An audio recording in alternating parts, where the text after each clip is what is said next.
Loading. Are you ready to get casual? Grab your favorite adult beverage or combustible plant and join us for our roundtable TTRPG discussion. Oh yeah, it's time for Casual Friday. And now, here are your hosts. What's up, everybody? It's Wednesday, but it's Friday, but it's also Wednesday, and it was almost Tuesday this week. I'm Ryan Joy.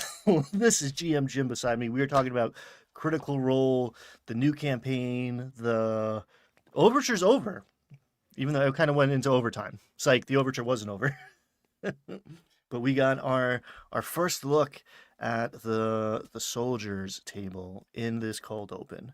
I'm excited about the ambition of it all. And now we're starting to see the logistics of it kick in, where it's like, oh, this is actually 3 campaigns running simultaneously that are going to intermix and intermingle eventually. He used the word kaleidoscope, which I thought was very poetic. That might have been in the cooldown.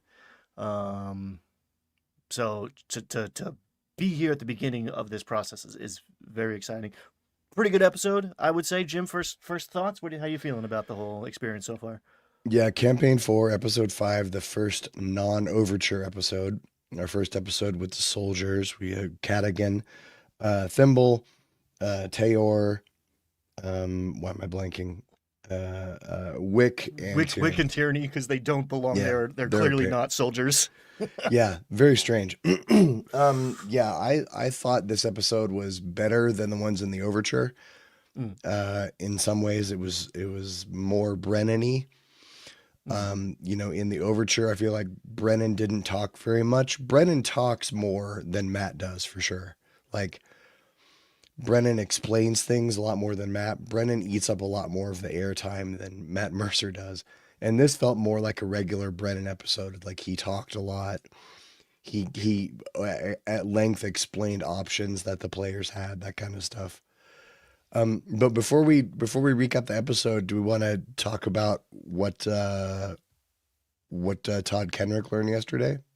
Oh yes, the drama. You maybe have dove deeper into this than me. I kind of saw this and was like, yeah, of course, and it didn't register as a thing. But yeah, explain to the fine folks at home. Todd Kendrick, who has the inside lane. I wonder if he burnt bridges.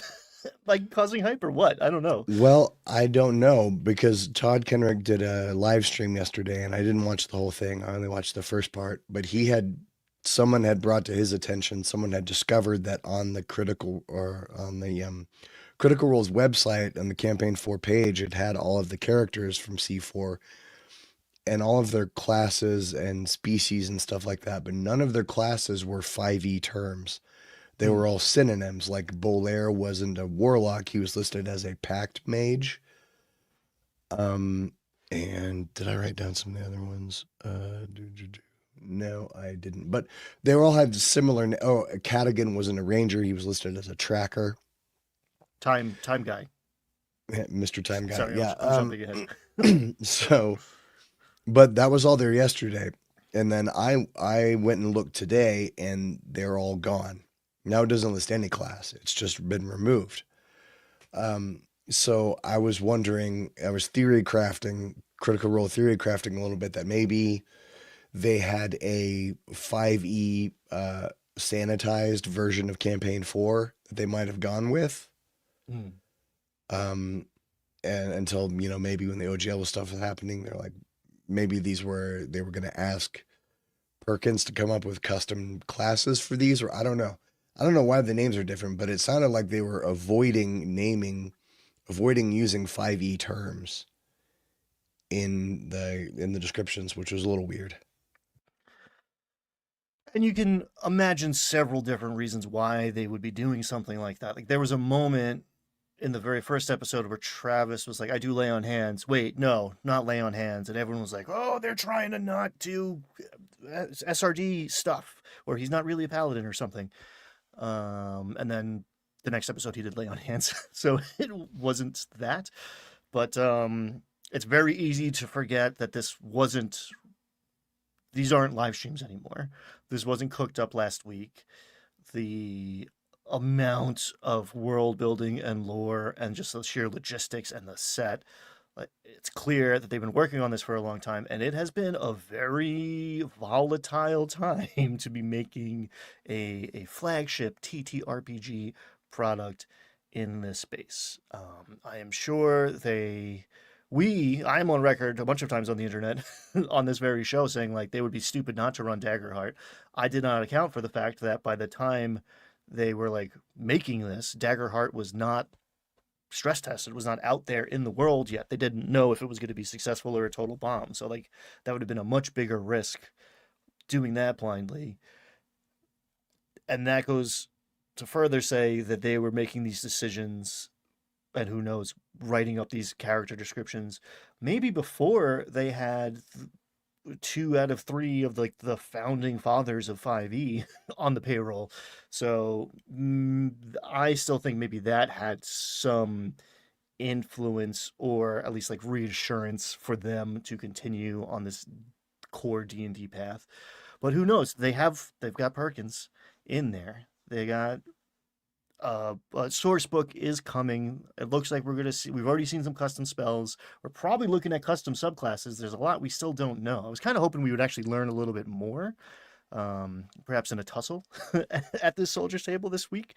But yeah, there's a lot of good reasons for them to kind of customize their own vocabulary here. What makes me more interested in this story actually is the fact that they changed it today.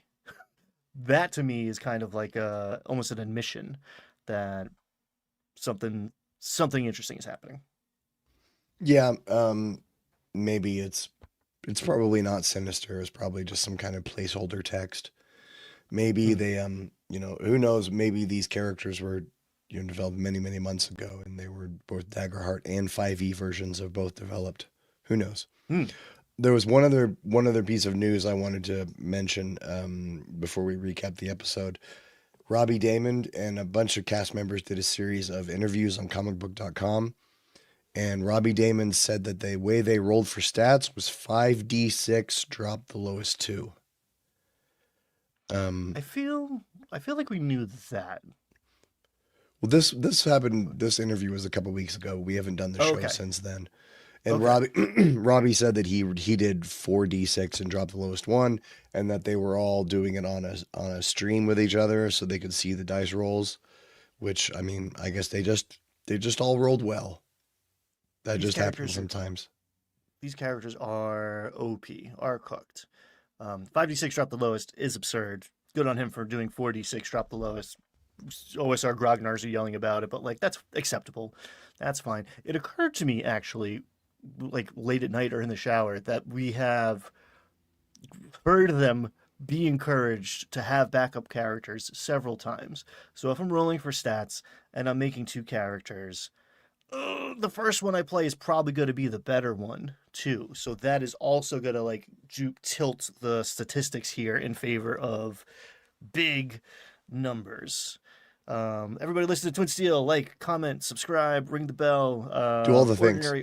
All of the things. Ordinary Orange Cat and Aiken Drummer here, making some good points, which we will get to soon. Yeah. Also, they have had experiences with their own systems that did not go so well. So for them to do Daggerheart without the data, campaign 1 was Pathfinder and became D&D. So there's a chance a year or 2 down the road where they're like, okay, it's Daggerheart now. Maybe all of the characters die. Maybe it's a full wipe.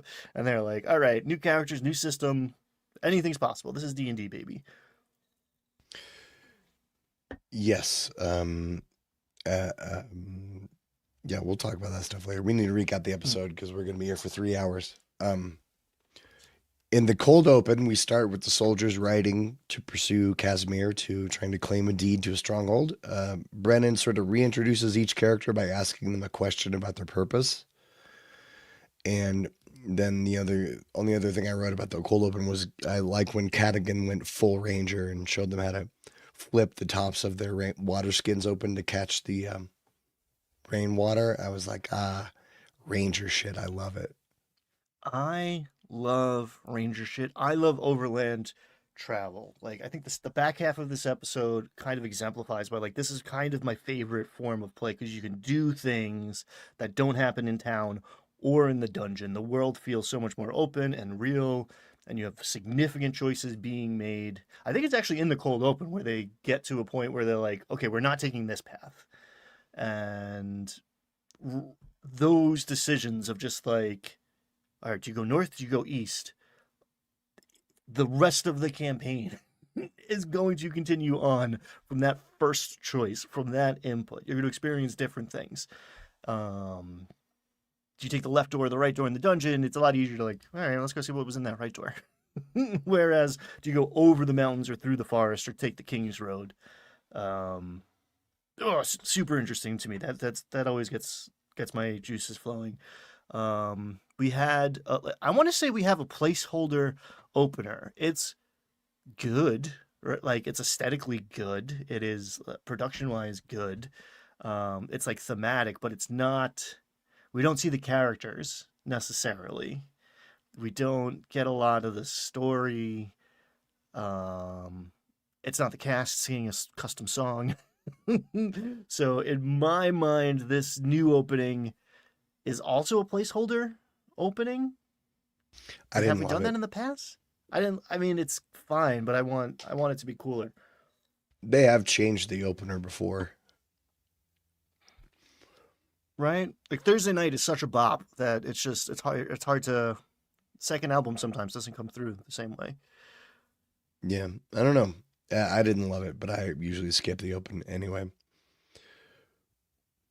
Well, after the cold open and the credits and stuff, we get back to the Seekers plus the Schemers back in Dolmaki are at the Loy home. Um, Brennan first, it sounds like he's breaking bad news to Alex, tells him Octus no longer feels hungry, tired, he won't age, can't eat, can't drink. Um, then there was something I didn't quite understand. There was a DC 25 Arcana check. It was something about the melted wax was supposed to be destroyed. Like were they saying that the Nightstone was supposed to be destroyed during this process? Basically, yes, or transformed, turned into something else. Like it was part of a ritual. I think, and this is just Ryan's speculation. The Daconuses are trying to burst the barriers between life and death and open up the. It's not the Shadowfell. It's like the Cerberus Fields or something. It's not the Shadowfell, but it might as well be. I think somehow by replacing Octus's heart with the Stone of Night Song, which is this celestial uh, carrier of dead souls between the worlds through the dark forest to the goddess of life who is now dead, which is ironic. By using that thing's power and having Octus like ferry it essentially into death, and then they were going to do something to him. They were going to double kill him. I don't know. I think that was the Dakona's plan, was to just like totally open the gates to flood this world with their undead hordes, minions, whatever. And And that plan Brennan, got screwed up. yeah, Brennan said, his quote was, "You guys hijacked a machine in planned use for years at the last possible minute." You landed a tank on a roof. And we also learned there that Octus is now permanently bound to the stone, which this gives Valus motivation to stay close to him and keep him quote unquote alive. You know, she wants the stone, but they're forever joined.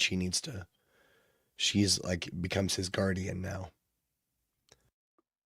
Yeah, And at her first she said, motivation oh, feels it feels like tenuous to me, but sometimes you have to kind of squint and ignore that, right? Like you need some level of buy-in. Um, and if you're this like "Uh-oh, exotic, Brad knows we're here. oh god, Shit, dude, we gotta go." ah! um, It means nothing, Brad. Well, I don't even know what I was saying. Oh, if you're going to be this like ethereal creature that's been around for thousands and thousands of years, it's a little harder to develop connections, maybe. So I'll Yeah. give it like, oh, your dead fox thing is interesting and cute and fascinating, and now you did magic with this thing that I thought was dead, and you're undead, and I'm with you to figure out what's going on. Um, Yeah. Then Valus, she said that she wants to hold the stone, which I don't think is possible because it's part of him, right? Now what's up for Um, grabs? He went to like inspect it, and Brennan's like, okay, roll insight and a wisdom save, and he rolled like a 2 and a 20 or something, and he's like, you don't figure out anything other than you shouldn't mess with this. yeah. Like something stops you from like no touchy, don't poke this. So yeah, actually, Marisha asked, is this like would I know? Is this like a phylactery, which is a bad word now in D&D circles, which I find silly because it's a Greek word, whatever. Um, it isn't the thing that they think it is, but I guess better to err on the side of caution, whatever. She's like, is this due to Lich? And Brennan's like, kinda, but no, not really. This is another thing, and it's weird, and it's kind of an accident because you guys did some miraculous stuff in the middle of some very heavy other stuff, and a series of coincidences got you to this point. So he's alive because of it, but it ain't his Horcrux. Yeah, Brennan seemed to imply that Octus was the first and only sentient undead in Hmm. this world. Maybe I misheard that, but he sort of implied that like there aren't thinking undead out there, so you are a brand new thing. Resurrection Um hasn't happened since the gods died, and it yeah. still kind of hasn't because you're not alive right now. It ain't a full resurrection, but it's the closest thing that's happened in 70 years. So while Julian is off in the corner with leaning against the wall with one foot flat against the wall and with his arms crossed and a cigarette that's like mostly ash hanging out of his mouth. When he's over there scoffing, Azuna goes over to Julian and tries to make an effort to earn his trust. And I love Luis. He tries really hard to give Matt reasons to be less antagonistic. Yeah, And yeah. he says, right now, trust has to be a choice and the earning of it will follow. And He's like, he "What's your admits, name?" yeah, Matt Brilliant. really does not make it easy on him. Azuna says, I was on the opposite side of you from the Falconers War, but like if you just don't kill us, whenever the past comes to find you, I will speak the story you choose to tell. You choose to tell, and Matt is still like, get out of here, buddy. Matt's really making it hard. There was so there's gonna have the Mercer effect is now something else entirely, and we're gonna have to talk about it soon. Because there's going to be a lot of people walking into a lot of game stores emulating this behavior, and it's going to be a problem. The No, I uh, refuse to adventure with you. All right, yeah, I guess we'll see you then. hey everybody, we made a one shot doing a bit like that, which is great. It's a great one page RPG. We had a ton of fun with it. You should check it out. It's on this channel, Landlocked Warlocks. But it's awful. It couldn't go for longer than 2 hours. It's unsustainable. And it was Yeah, also the hardest thing Jim's ever done, I think, as a DM. Um, Elf with the 10-page backstory. That's what that was Elf called. with a 10-page backstory. Brilliant stuff. Brilliant stuff. I it seemed, I don't know if I read into it or it was there, but it seemed that it was the subtext, it was insinuated that there is more to the story of what happened when Julian bested Thiazi, ending the Falconers Rebellion. Like maybe Thiazi, I don't know. I don't know what, but it seemed like by Zune being like, I was there. I know what's up. And like I'll back you up whatever you say happened, implying that like the story is not the truth of what he saw. Um, so that's interesting. We'll figure out what that means in 6 months, maybe, because they now part ways. Hmm. Then after that, Julian's still not biting. Then back in inside, Murray realizes it's not a coincidence. All these celestial and death-related objects are coming into their lives right now, which we kind of already knew, but Murray now knows that. Octus remembers from when he was in the space between.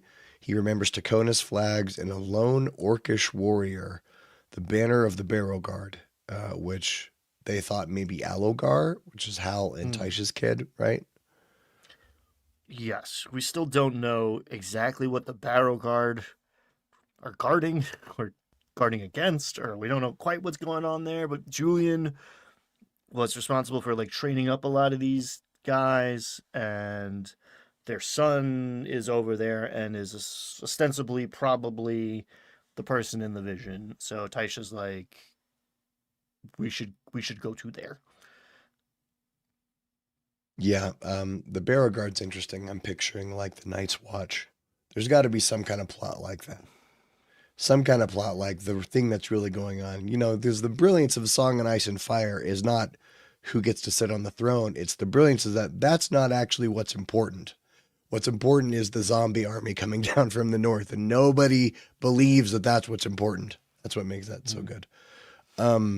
You can't prove this is not an allegory. Remember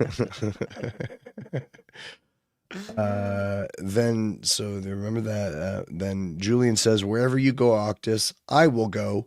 to kill your family." We don't have to be friends, but I'm stuck to you. And now Julian has his motivation. You know what I thought was great? He says, you have two shadows now. So Octus has two shadows, and one of his shadows, Julian, also has two shadows. Because we still don't know what's up with that curse from spitting on Thiazi's all about. Yeah. But Bolaire saw it too? Somebody saw it. I think it was Bolaire, like recognized it.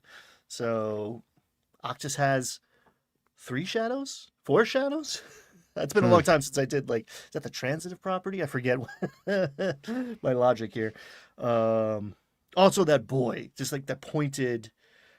Chat's talking about how, like, Matt's the better voice actor. Brennan's maybe. Dude delivers. Like, dude should write. Dude delivers gems. Like, there are quotes, but, like, Matt, one word, like, boy. was like, whoa, okay, that is that character perfectly encapsulated in a single syllable. Good job. You know, speaking of the difference, I was thinking about that when I was watching the episode, how Matt's a VO actor and Brennan is not. And one thing I've noticed about Matt Mercer, almost never says or almost never. It's extremely rare that he would say or he would have to be in like great distress and confusion to say Brennan constantly. And you know what? It doesn't bother me at all. You think it would. I like that Matt doesn't say or I really like that. Brennan using it doesn't bother me. Just makes him feel like a real person. Well, that's nice to hear, because as someone who says constantly, even though I've been trying not to for I don't know how many years have I been talking on YouTube now. See right there. It happens. Maybe it's a New York thing. I don't know. I'm not from exactly where he's from, but I'm from pretty close to where he's from. So who knows? He also repeats words. I will say, how do you want to do this at my table? And lately I have found myself going, incredible, kind of to like buy time. It's almost like the sound of me processing and loading the next scene.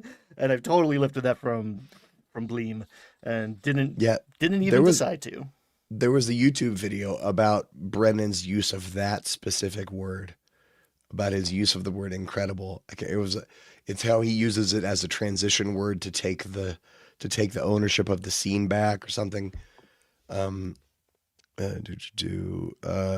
Valus tries to grab the stone. Then Bolaire commands her silence and says, "Swear you will not abandon Octus." So now everybody is sort of gathering around the need to protect and help Octus. Lady Ernessa gets involved and says, foil whatever your family's plans are. And then said she's going to flee east to the Golden Orchard. I thought at first it meant that she was going separately, but she's saying like, we're all going to go out to the Golden Orchard, which is her family's ancestral lands, because she wants to see if they all done got slaughtered too. Yes, and that I wish I had a map. I love a good map. Waiting for that reveal, because I was confused about we're heading east to this pass where the Barrow Guard are, and presumably the Taconis center of power is The maybe Dalmar Pass, Dalmar Pass. It's Dalamar, written Dalmavar. It's got a Dal and a Var or a Mar in there or Dalmar. You something. know that little piece that's like not that's like Virginia, Delaware, like Delmarva. It's that little spit of land that sticks off into the Atlantic there by the well, the Outer Banks, I guess. Yeah, we keep Virginia hearing Beach. about what happened at this pass. I mean, or that something happened at this pass. We don't really know what, I think, other than essentially like caravans full of House Royce and House That's Loy. right. Their people were stopped and killed or something. Something, yeah. Royce caravan like didn't show up, and they were going through that pass. So that makes sense actually that they are from that way. So that is where our seekers are heading. Taisha and hold please loading. Octus, who died a virgin. That was also another Yeah. great little throwaway. Oh yeah. As- um and Valus and Lady Royce, which is interesting. They have their own DMPC. DMPC companion rocking She's at along. least fifth level. She cast haste. She did some stuff, and it felt like she was kind of there to give Julian a reason to be there. Right. And Julian's like, "No, I'm following Octus because you're going to lead me to the. Your daddy killed my daddy. Now I'm going to kill your daddy." And Octus is like, "All right, cool, fine with me. This is all very weird." Oh, and the moment where he's talking to Murray, and he's like, "Look, I'm going to take notes. You're another wizard. We can like, you're going to help me figure this out." And she's like, "Yeah, you have a thesis too." And he goes, "No, I fucking don't." And that was clearly bleed. That was college trauma bubbling to the Right. surface. Yeah. Student loans are forever, even if you're an undead hollow one, you still gotta pay them. Yeah. I hope Marisha gets the boob jokes out of her system soon. It's already gotten old. It's getting old, but to be fair, Abria made one for her. So put her there. Like, what are you gonna hit her with a boob or something? So like, whatever. I mean, they're still in the overture. Yeah, So I'm what I know of Abria, I have a very strong feeling that in grade school, Abria was frequently reseated around the classroom. You know what I mean? Because like depending on exactly. whoever she sits next to, she pulls into her little chaos bubble. Yes, yes, yes. You were the yeah. If she was sitting next to you, you were gonna get in trouble.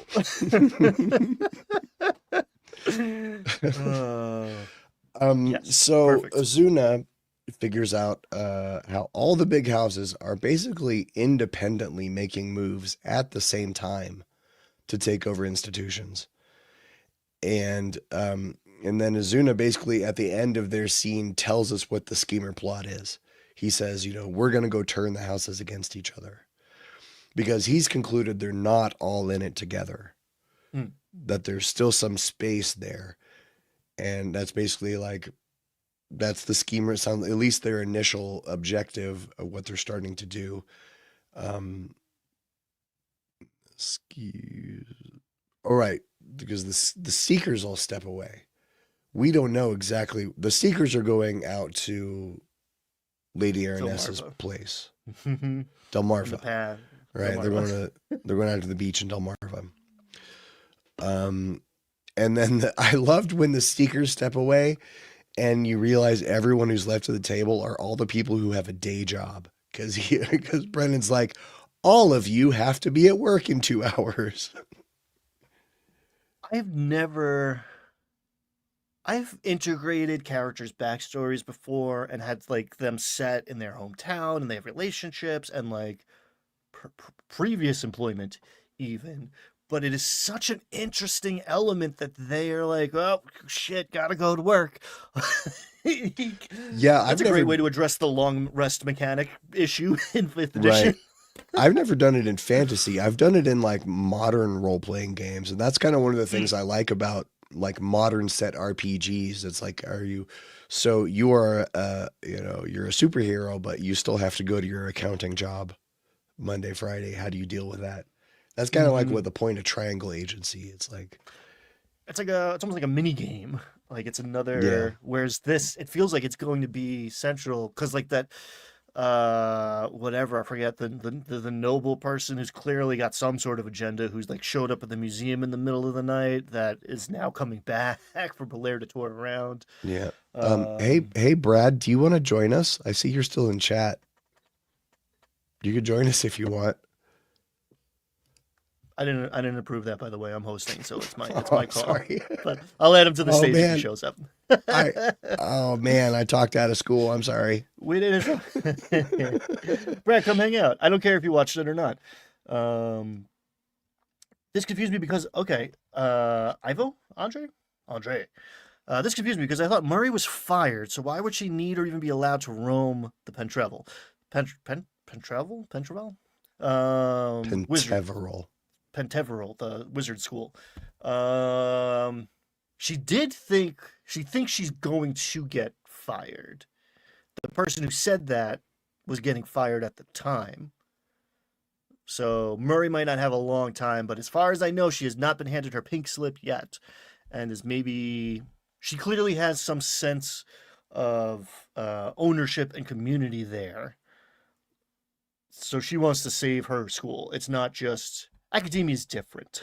It's Mm, not just like you're getting fired from your 9 to 5.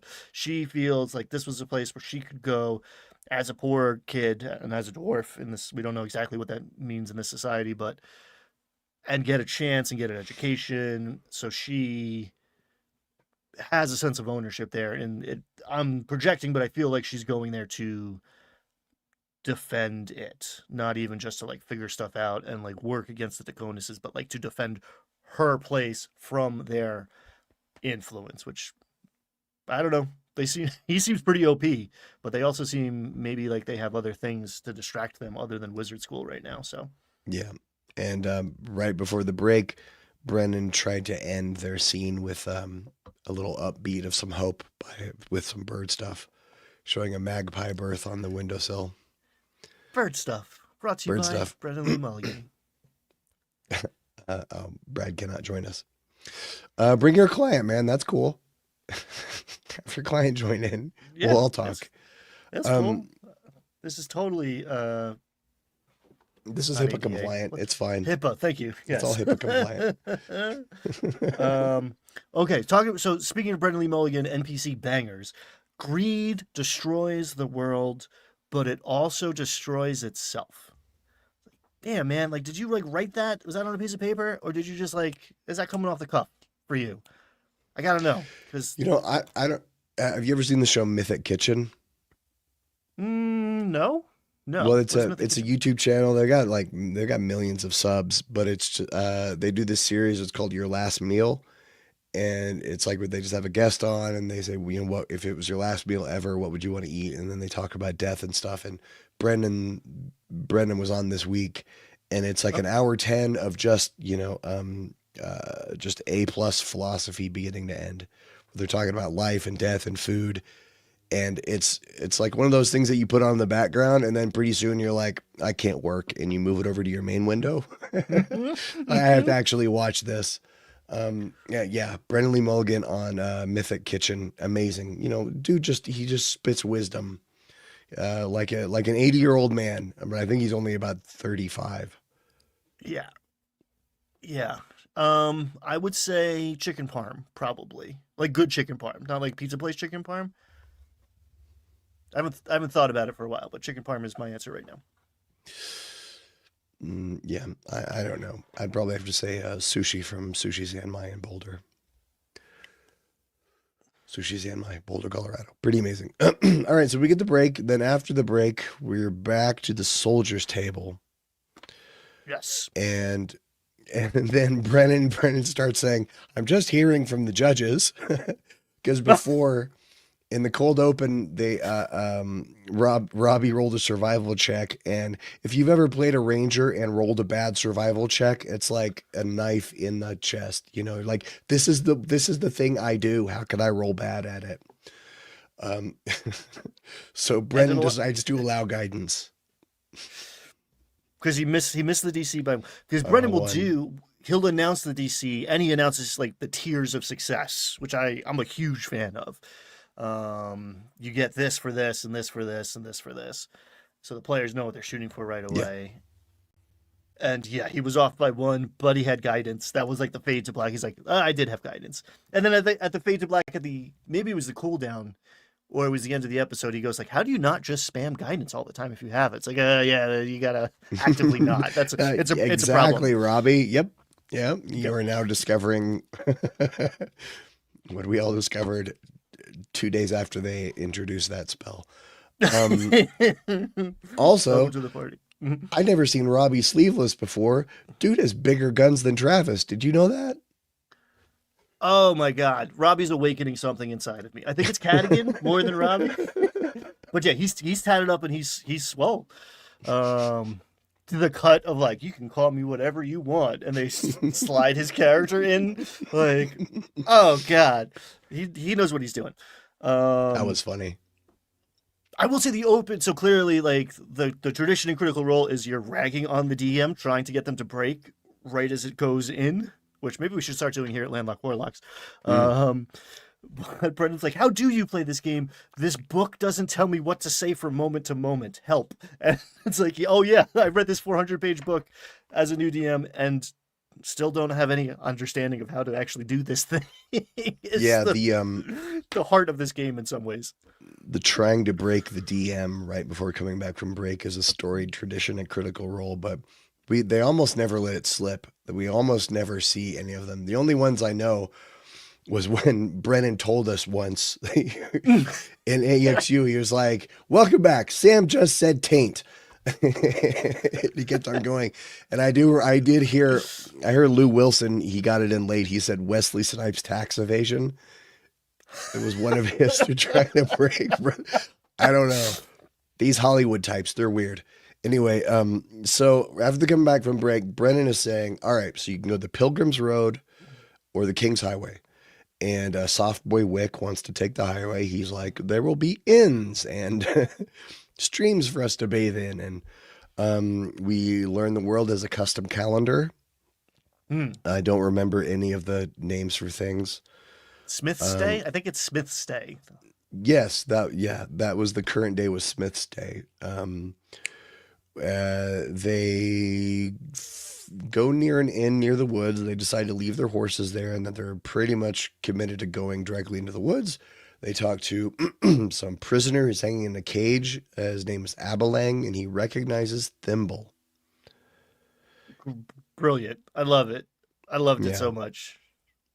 this First, like guy. the 2-minute conversation about gibbets, but this guy's like pretty chill up there. It's like, oh, I got a crust of bread. It's like, yeah, you do.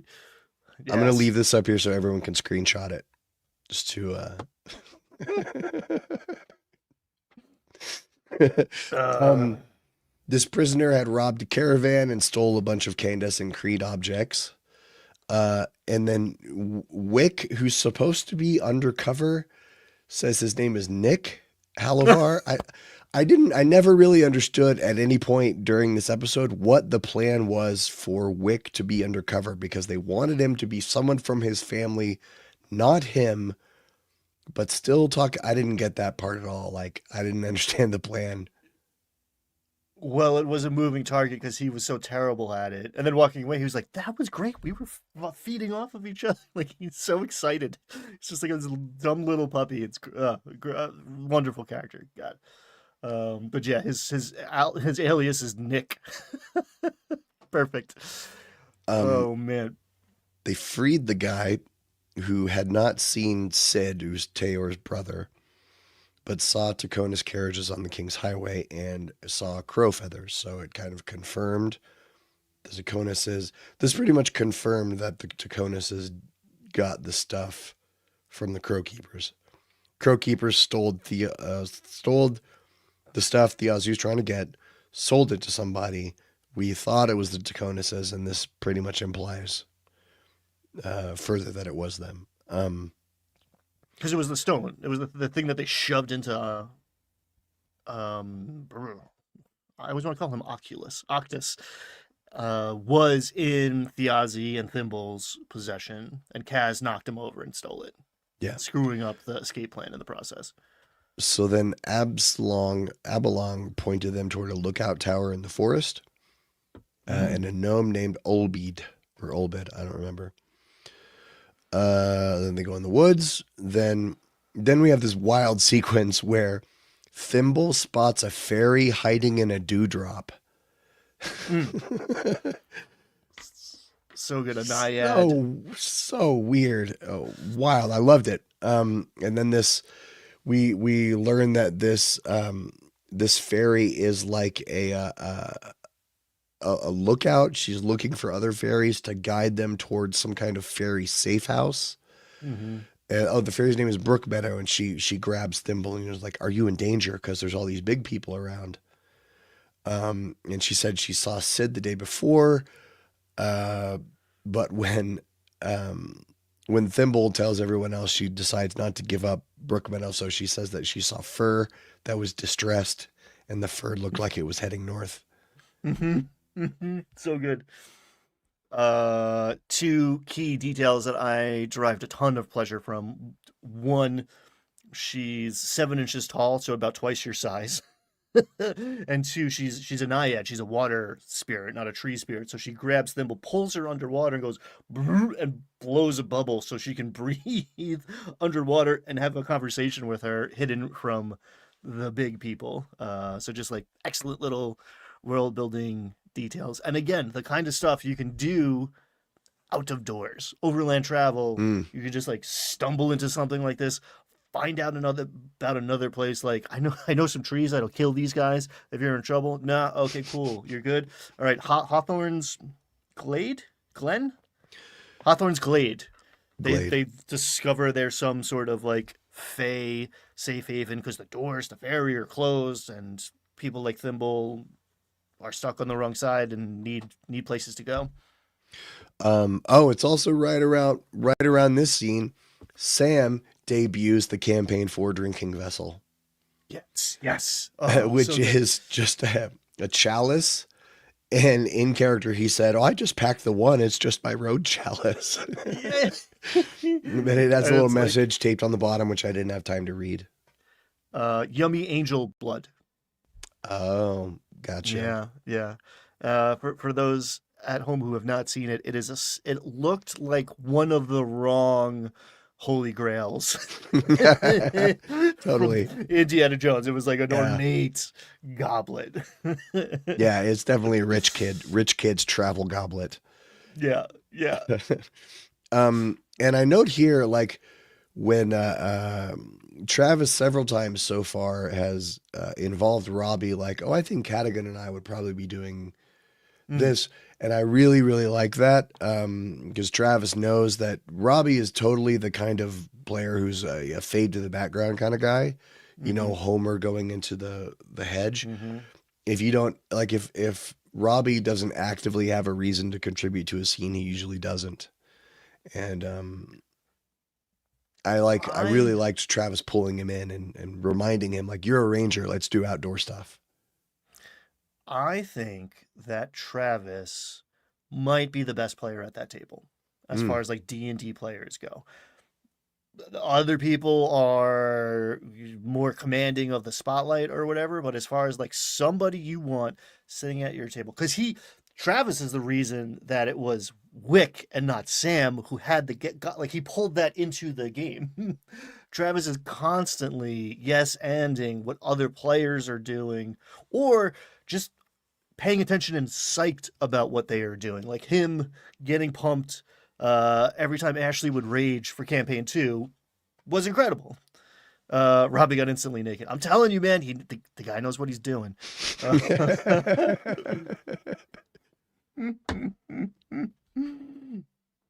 Oh man. All right. So we go to we kind of elided over the fact that Thimble used Hal's bardic inspiration to kind of turn the tide of those survival checks, which were like kind of getting away from them, which felt early to me. When she did it, I was like, "Oh man, that was such like a poignant moment." It seemed like a throwaway thing, but Brennan kind of spelled out the stakes of like, yeah, you get lost and it gets dark. It is real bad in these Yeah, woods. Brook Meadow told Thimble there are dead things in these woods, and it seemed like it was telegraphing combat, or at least, and we learned later in the cooldown that things could have gone very, very differently. Brennan is much more free with his information in the cooldown than Matt ever was. Mm. Brennan's like, well, if you guys had rolled this would have happened. And I'm like, whoa, why are you telling us this? I love it. I do that. They tell you not to do it. I tell people not to do it. I still do it though. Can't help it. You gotta, there's plenty of secrets behind the screen. But there was also a lot of leaks in my game. I try not to do it. I especially try not to do it if it's like, man, it would have been so cool if you'd done this other thing. If you guys had gone left there, whoa, that would have been super cool. I try not to do that. That just makes people feel like they missed out. But that makes the world there's a right and a wrong way to do it. And I try to do it the right way. And I think him in the cooldown being like, yeah, you could have taken any road. Each road there's a whole page of stuff in each of these places. Like the fact that you're not experiencing everything makes your choices matter and makes the world real. And that's what I like in my game. That's why I try to fill up the world and you can go anywhere and move over land and you're not just in a dungeon or the village. And I think pulling back the curtain a little bit of like, yeah, this stuff is all, you can't do it all, but it's all here for you. So it's like worth coming. Like we could play this game again and have a completely different experience. That's the good stuff to me. It's not for some players can't handle that. I have completionists at my table who like years of playing with me still haven't quite internalized the fact that you can't do everything, and trying to is folly. But Yeah. oh boy, I want the world to feel like it's the things on the map in the beginning of The Hobbit that you don't hear anything about that make that book so good, as well as the things you do learn. The fact that like this is awesome and is a percentage of what is actually here. Yeah. Lets my imagination start to fill other stuff. So I do like the fact that he's doing that of like, oh yeah, no, you could have taken the Pilgrim's path. Story wouldn't have progressed, but like, yeah, I have stuff up there. So then after they head back out and barely passed a few survival checks that keep them out of immediate danger. They climb the ridge. Everyone makes a con save for exhaustion. Then they find the lookout tower with no writing on it. They see a bunch of fireworks that are soaked, that are wet, which you'll find out later is very, very sad. Some kind of alarm goes off. A gnome comes out and he invites them in and says, like, oh, so you've got a devil with you and you're not attacking me, so you guys are probably okay. When he invites them in, he says he's using the telescope to study the clouds to see if the Barrodell of the storm rack is getting worse. I have no idea what that means. No, but it is. Turns out it's getting worse. Yeah. Whatever it is, it's getting worse. Doesn't sound good. It also seems to be the reason Delmakiar is Seattle. It's like there's some sort of like the storm rack. I don't know if it's just, like the mountain shadow effect pulling moisture out, or it seems like we killed the gods. Things are bad now.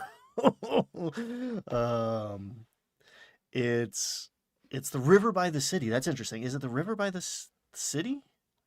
I know there's a river running through the city. Or London. It's all the Thames. Well, we don't. He was kind of vague about what exactly it is. If you're looking at the clouds, it's got to be some kind of weather-related thing, most likely. We don't know, but I'm sure we will find out. Yes. Then Thimble looks through the scope and she sees the king's banner of Timony. Because in Dolmakiar, there's no king, there's no royalty. It's just the houses. But apparently we learned apparently that's not how it works everywhere. And that to the north, the land of Timony has a king, and the king's men, the hounds of Timony, were going south toward Dolmakiar, while carriages from Dolmakiar were going north. And they were like, described them as little ants that were moving slowly toward each other. And at some point they would connect. And it was funny then in the cooldown because, Laura was like, oh, we have to get over there to see what happens. And Brendan was like, no, not really, because that might be actually for another table. And they were like, what? You mean you're going to tell us things that aren't for us? You might see arrows whizzing by you that are heading in someone else's direction. It's like, Yeah. damn, dude. Yes. Sweet. Again, it's oh yeah, there's things happening that have nothing to do with you here. That makes the world feel, oh boy, things are moving. I'm just a small piece of this story. So then Travis becomes quite suspicious of the gnome, mostly because I think it seemed like Brendan couldn't remember the name of the daughters. The gnome had 3 daughters. He couldn't remember the names of the daughters off the top of his head, so he started searching his notes and was going, and Travis was like, this is weird. No, the DM just couldn't remember the name of his NPC. But so they were really playing it up like, everybody was expecting the gnome to all of a sudden turn around and meteor swarm or whatever. But he didn't. He goes up to light a fire at the top of the lookout tower, a beacon, which no one was really happy about, but nobody seemed interested in telling him he couldn't or stopping him. And then I wrote in my notes, Wolfric goes into the forest right before they have a long rest. And I thought this was going to be big. I thought my prediction, as soon as Robbie said Wolfric's going to go off on his own, I was like, oh, you just gave Brennan something to come back to at the very end of the episode to tease, right? Yep. The first thing I thought, Wolfric's going to be like, right as soon as the sun is starting to come up, Wolfric sees a horde of undead come over a hill or something, right? That didn't happen. But then they all have a long rest. During the middle of the night, Taor talks to the gnome. And I just feel like at any point I need Travis to say, don't quote the old magic to me, which he's so full on Aslan vibes, Yes. And we get the gnome's story. He misses his 3 daughters. They've been gone 15 years. He can't leave because just in case they come back. And he said they heard the cry, meaning they went off to join the Falconers Rebellion. And he's got this banner that says welcome home that he's been keeping up for 15 years. He lights this little spotlight to illuminate it every night. Those fireworks have been out there for 15 years and are like rain sodden. They probably won't go off now. Oh, and it's just like, damn, dude, twist that knife. Oof. Yeah, in the cooldown, he described it as a secret cry trap. He said something like, when did you realize you'd failed the DC on my secret crying trap? Failed to save. But that was very sad. But he made a good point in the cooldown where he said, if everyone in this world is a piece of shit, why would you want to save it? You have to see good. You have to see that there's something here worth saving. And it's this old gnome who's can't admit to himself that his daughters are probably dead, and he still holds out the hope that he's going to see them again someday. Then Cadigan in the morning, Cadigan says Brendan tells him this is the last safe place you're going to find. Then there was the thing about Cadigan throwing a doll. Yes. He was very cagey about it. Robbie did not want to talk about it. They asked him in the cooldown, they're like, what's up with that doll? And he wouldn't talk about it. Keeping it close to his chest. But Cadigan goes up on the roof with one of these toys. And it's a wooden doll. And then he sees like termite damage. There's like rot. And he throws it over they're on like this ridge line. He throws it over the ridge line. And it's like, well, that's something. That's foreshadowing. That's backstory, character reveal right there. That's something. Yeah. Okay. We'll watch that with great interest. Yeah, I look forward to hearing about the tragic story about Cadigan's daughter. Mm. Um, so then, Brennan, it didn't seem like the episode was over, but Sam, what? Go Did ahead. the well we alighted over the tyranny as the sleep paralysis demon for a Oh, hot right. second. So good. You can't move. You can't move. You can't move. You can't move. Hey, good morning. So good. So Yeah. good. Just the two of them trying to like out weird each other is just a joy. Just a joy to watch. Oh my god. Oh, And then yes, Sam stretches and takes his shirt off. and it's as Sam is wont to do, he finds embarrassing pictures of the dungeon master or other people at the table sometimes when he runs out of DM pictures. And he had a very up close, dramatic close up of Brennan, and Brennan was just like, "Oh, okay, session's over." Yeah. Boom. Power It move. was like full It's like, stop. I can't talk anymore after that. We're done. And so I think he may have been planning to come back around to Wolfric. He that's might have still interesting. been planning to come back around there, but he was like, saw that and he was like, brain broken. We gotta stop. Um, oh, there was one thing that I noticed. One thing I remembered. We don't know about the classes, right? Mm. Specifically, Sam. He's got a high cha, low whiz, and he's a cleric. So what's up with that? Is he not a cleric? Is he a cha cleric? Is he just a bad cleric? I don't know, but he did cast enhance ability. Or that it was implied because they all had disadvantage on the con saves, and he goes, I'm gonna get rid of mine, Yeah. which is probably Yeah. enhance ability, right? Or luck. Like heroic humans have heroic inspiration and it's Oh, essentially luck points now. But I yeah, did the you're same right. I did the same like mental math of like what did he do just there? It could have just been Um an inspiration point. I think that's Yeah. what it because he has a history like he played a halfling and was like, I'm not gonna reroll ones, that's stupid. Which, yes, good for him. Love that in a player. Um, so I imagine there was some conversation. There was also this whole inside joke thing, or maybe it's from some episode of Critical Role or Dimension 20 I haven't seen, but Taliesin asks Brennan a loaded question, which is, are we going to stick to the words in the command spell, or do we have freedom to say more? Because it used to be a little more open ended. They kind of tightened the reins on command in the 2024 edition.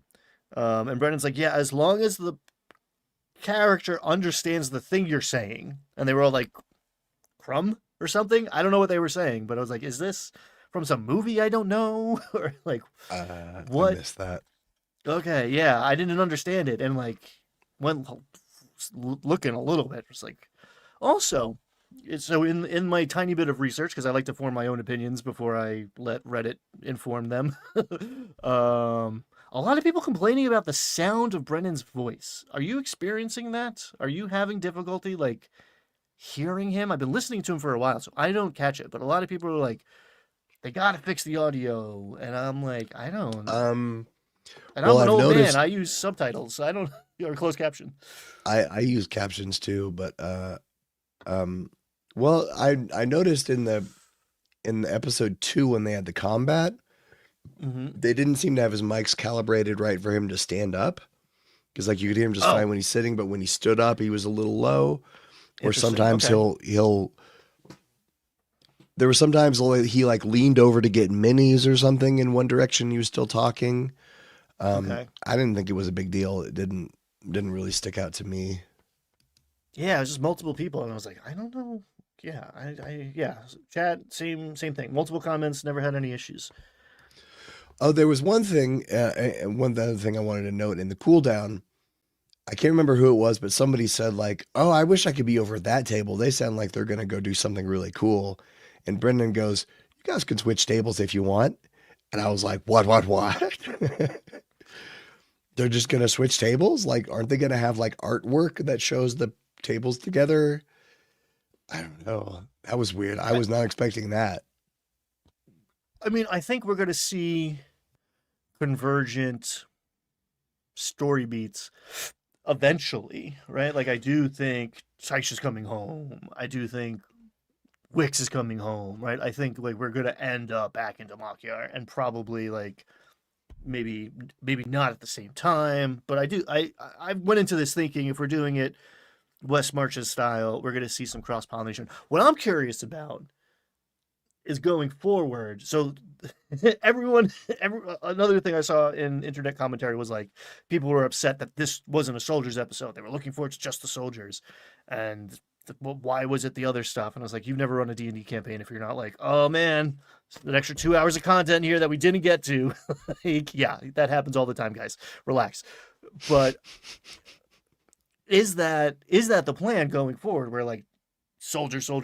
Like I didn't look at like the schedule or whatever on the beacon thing, but like, are we gonna get 3 to 4 hours of soldiers next week, or are we going to get a little of this guy, a little of that guy, a little of this guy, a little of that guy? Because like, if it's one thing for a while, then it could be like 3 weeks, a month between whatever secret episodes. Like it's gonna make it a little bit harder, I think, to follow the plot or be invested. And I'm ready to be proven wrong because these are like these are 2 feature-length films back to back. So it is a lot of content.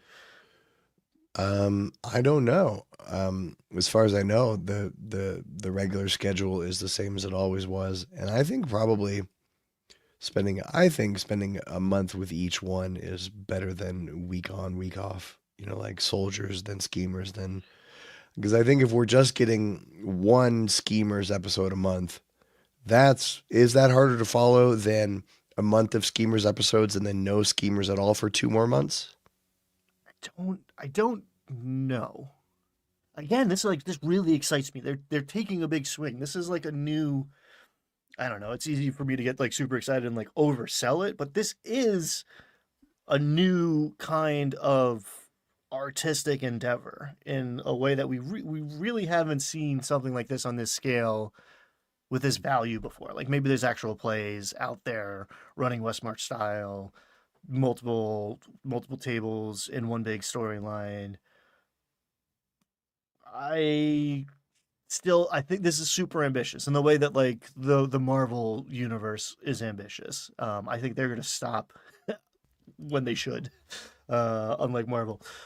But it's interesting. I don't know. It seems like they're taking risks by going into the unknown, and I'm rooting for them to pull it off, but I'm also ready for it to be like, I don't know, some missteps. So we'll see. Yeah, we'll see. I've liked what I've seen so far. I like that the overture's over. It was a little frenetic. There were too many people at the table, too much going on. I like focusing on the smaller story. I'm very excited for the soldiers table. The schemers table. Okay, wait. The schemers are the people with jobs, right? Schemers are in town. Yeah, it seems like that's like the social machinations. Is like the scheme is to get the houses against each other or whatever, secure power. So that's the drama kids. They like Taliesin called them that, and in the cool down, Robbie was like, "Oh, Louise is like fish out of water over there," which he brings the drama. Like from what I've seen in Calamity, like he brought high drama, but like maybe it's a different flavor. I don't know. Apparently they played together for a long time that we haven't witnessed on camera. I don't know. I think that's probably the table I'm the least interested in, though. The schemers. I the soldiers. I prefer the soldiers and the seekers. The whole thing about, you see, because I don't know, the soldiers. That's just the highest percentage of my favorite players is at that table. I think. Agreed. The soldiers and the seekers. I'm really hooked into that story. All this stuff with Octus, the land between life and death, all that stuff is. I am invested. I want to know. Putting the houses against each other, sure, that's fine, but it doesn't really it doesn't excite me. It doesn't excite me in the way that the other tables do. I'll probably still watch it. Oh, I mean, Yeah. yeah. Possible counterpoint to that. Okay. I mean, one I agree with. Based on players, soldiers, hands down. um, we just saw the soldiers table start. I think the next time we see the Seekers, it's going to be a different kind of episode. It feels like the Schemers are just going to be a continuation of the Overture because they're not leaving, but in a sense, their adventure also hasn't started. So we don't know 100% what that's going to be like. Is it like, oh man, got to get back to the bursar's office and like pick up my delivery at the theater in the round or whatever? And like, yeah, that's not. Town days are my least favorite days. Like I'm not running shopping episodes on my table all the time. But I don't know, man. I really like Murray as a character concept. I'm ready for Taliesin to get too weird and edgy for me, but like I like what he's bringing to the table so far. Um, Liam is great. Liam is great. Like he rolls up with monologues and like will wait months to deliver them because he will never shoehorn in his moment. Yeah. So there's some like heavy hitters there. But again, I it seems like we know what they're doing because we've been doing it the whole time, but I could see them making a turn Mm. the next time we see them. Yeah, I'm being harsh. The schemers table could be very, very fun. It's probably the potential with the most heisty kind of table. You know, if they get involved in espionage and spy stuff, that could be pretty fun if they're going on missions like Murray has to go to a conference, meanwhile the other and distract people, meanwhile the other three are also at the conference inserting arcane surveillance devices somewhere. You know, it could be fun. It could be high tension and it can be fun, not just Downton Abbey, but with swords. I mean, they probably have the most spell slots at that table too, Mm. which is interesting, right? Like, that just but the D&D math there of like hijinks, but it could also be boring. It's funny. I share this like need in entertainment to like pick favorites and therefore someone to root against. Like when we watch freaking Great British Bake Off, I'm like, all right, who's gonna go here, right? The most wholesome, lovely people. I'm just like, I need someone to root against. Someone's got to be my least favorite. I don't know what that is. Did America do that to me? Is that a boy thing? I don't know what it is, but yeah, that's in me. It's like, yeah, you're my favorite. You guys, yeah, clearly not. So I'm with you. I don't know about the Abria Matt dynamic could go flat on me quick. Like the antagonism there is a interesting starting point for a story.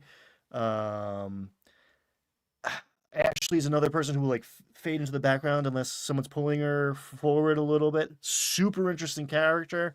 Feels like we know the least about in some ways. So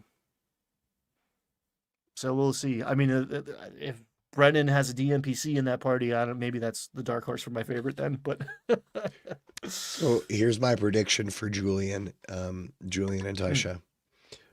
Within 10 episodes, not by episode 15, I mean within 10 Schemers episodes, they're gonna hook up. Their characters will have a long rest hookup, and it'll be a thing. It'll be like a source of tension in the group. You heard it here. Mark my words. All right. Next week, either we're going to do this again or full ship episode. We're just going to talk about who should smush. Any other predictions before I wrap this up?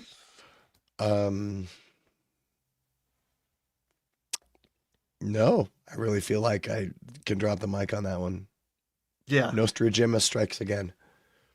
Nostradamus. Oh my God. Is that a thing? You need to go. All right, everybody. I'm going to stop this episode because Jim has to go make a short. That's going to take over the internet.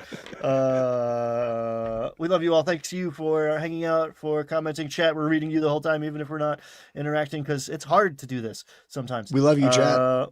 Love you, chat. Love everybody in the future listening to this while we're in the past. Thank you. Good night. See you Friday. Bye bye.